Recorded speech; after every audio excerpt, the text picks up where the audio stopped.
inti kehidupan seorang manusia itu terletak pada jiwanya. Di dalam jiwa itu hanya ada dua potensi. Kalau bukan potensi kebaikan, maka lawannya yang menjadi tidak baik. Potensi kebaikan itu disebut takwa. Lawannya yang seringkali dimanfaatkan oleh setan itu disebut fujur namanya. Maka di Quran surat Asy-Syams di ayat 7 sampai 10 itu keduanya ditampilkan. Wa nafsi wa ma sawwaha. Aku bersumpah, kata Allah. Allah itu kalau sudah bersumpah berarti sangat serius. Karena tanpa sumpah pun sudah serius. Ya, jadi kalau Allah sudah berfirman tanpa sumpah pun itu sangat penting. Kalau ada sumpah di dalamnya artinya begitu penting.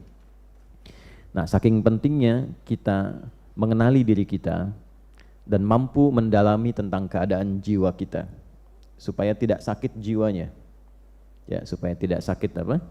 Jiwanya. Jadi penyakit jiwa itu bukan kondisi orang yang tidak sadar melakukan tindakan-tindakan tercela yang biasa pada umumnya tercela dia lakukan, tapi ditoleransi karena dinilai dalam keadaan tidak sadar. Penyakit jiwa sesungguhnya adalah orang yang tidak mampu mengoptimalkan potensi baiknya sehingga dominan dikuasai oleh potensi buruknya, dan keluarlah kemudian tindakan-tindakan yang negatif yang menyimpang dari fitrah kejiwaannya. Maka keluar yang buruknya itu didominasi oleh provokasi setan, maka keluarlah misalnya lewat mulut kata-kata yang tidak sepantasnya keluar. Nah, itu sedang sakit jiwa. Ya. Keluar ke tangannya, melakukan tindakan yang tidak semestinya dilakukan. Ya, dia mencuri, dia korupsi, dia mencederai orang. Nah, itu sedang sakit apa? Nah, penampakan jiwanya sakit itu ada, kata para ulama, pada jawarihnya, pada anggota tubuhnya. Ya, karena cara kerjanya dari jiwa itu nanti akan ditembuskan kepada akal. Dari akal itu diteruskan ke seluruh bagian tubuh untuk bersikap. Oke? Nah, sikap yang kita kerjakan melalui anggota tubuh itu gambaran keadaan jiwanya. Ya, jadi kalau misalnya tampil sesuatu yang baik, artinya dominasi yang ada pada jiwanya itu begitu positif. Ya, sebaliknya bila yang keluar itu sesuatu yang tidak baik, ini menandakan ada persoalan serius dalam jiwanya. Itu poinnya. Karena itulah kemudian Allah begitu banyak di dalam Al-Quran membimbing kita. Dan bersyukurlah kita kepada Allah, satu-satunya kitab suci di muka bumi ini yang memberikan bimbingan langsung dan menerangkan secara detail tentang kondisi jiwa, cara bekerjanya seperti apa, cara mengeluarkan potensi baiknya bagaimana, cara mengevaluasinya seperti apa, itu hanya Anda akan temukan dalam Al-Quran. Itulah inti kehidupan kebaikan disebut takwa. Karena itu sering kita temukan di dalam Al-Quran amanat-amanat untuk meningkatkan takwa. Meningkatkan itu artinya mengeluarkan potensi itu sebaik-baiknya.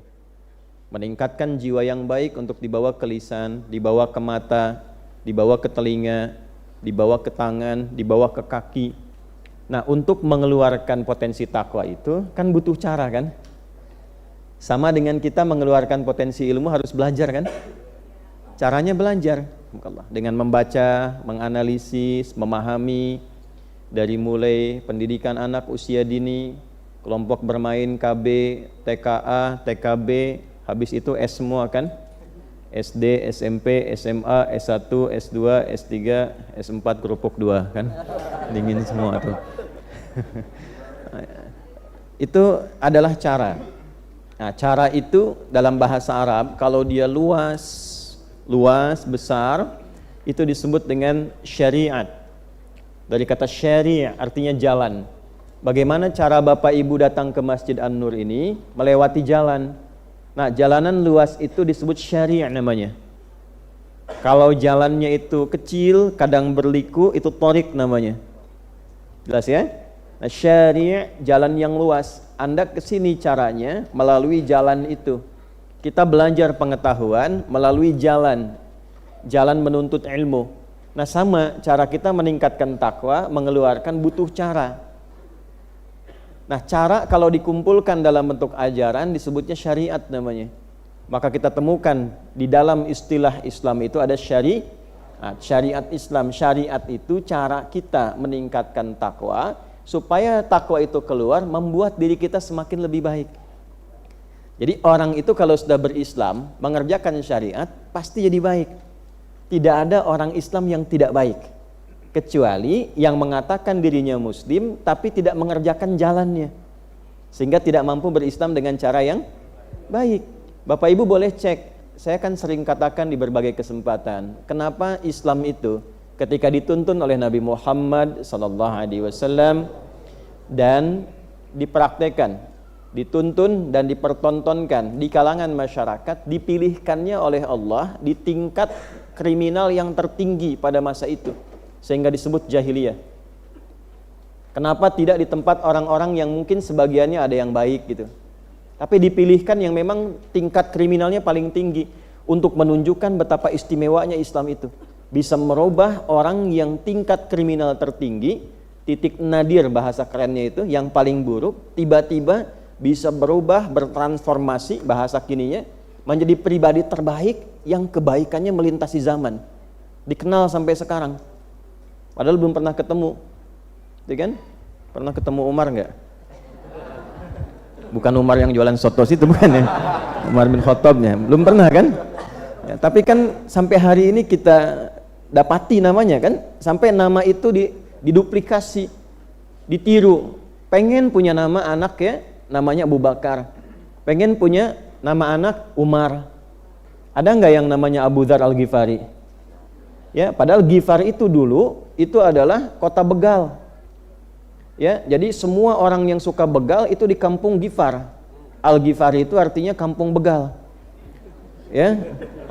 Pimpinannya Jundub bin Junadah gitu. Jadi kalau Abu Dzar Al-Ghifari itu asalnya adalah seorang yang berasal dari kota begal.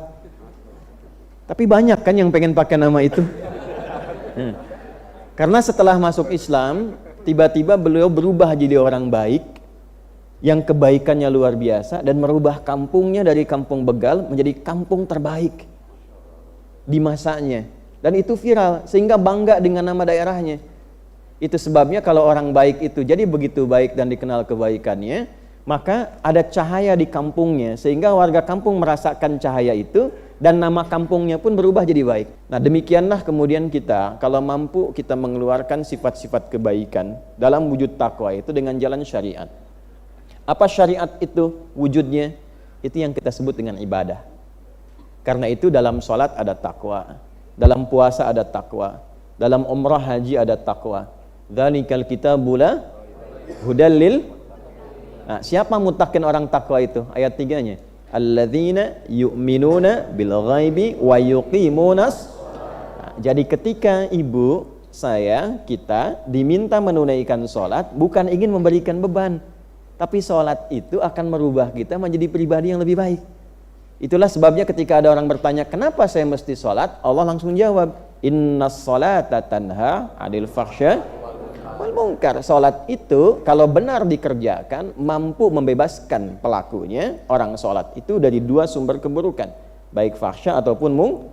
Nah, itulah rahasianya kenapa anak baru fase tumbuh berkembang usia 7 tahun yang diajarkan pertama kali sholat. Mengapa? Karena diharapkan anak itu tumbuh menjadi pribadi yang baik di masa depan. Ya ayyuhalladzina amanu kutiba alaikumus kama kutiba alal ladzina min qablikum la'allakum tattaqun. Di dalam puasa ada takwa. Itulah sebabnya kenapa orang puasa cenderung bisa menjadi lebih baik dibandingkan saat dia tidak puasa. Dan ternyata di antara hikmah puasa itu mampu menekan seseorang dari perbuatan maksiat, bahkan sifat buruk yang pernah dia kerjakan. Nah ini kenapa setiap Jumat kita tiap pekan khatib mengingatkan yuk tingkatkan takwa. Maksudnya apa? Coba evaluasi sebanyak apa kebaikan yang sudah dikerjakan selama sepekan ini dengan status yang melekat pada diri kita. Misal datang ke Jumat ya, ketika mendengar khatib mengatakan, jamaah sekalian mari kita tingkatkan takwa. Lekatkan statusnya. Sebagai anak, berapa kebaikan yang telah kita munculkan kepada orang tua. Sebagai suami, berapa kebaikan yang telah dikumpulkan yang mampu diberikan kepada istri. Sebagai ayah, status sosial dan sebagainya. Nah kumpulkan itu, jangan sampai kita wafat kecuali sedang patuh mengerjakan kebaikan itu. Itu diantara rahasia. Kalau sudah jadi muslim, pasti insya Allah jika Islamnya benar, syariatnya benar, terkumpul kebaikan dalam dirinya, dan kebaikan yang menghasilkan pahala itu disebut dengan hasanah, dan dengan hasanah itulah kita pulang di dunia sampai ke akhirat. Maka doanya, Rabbana atina fid dunya wa fil akhirati wa qina. Nah,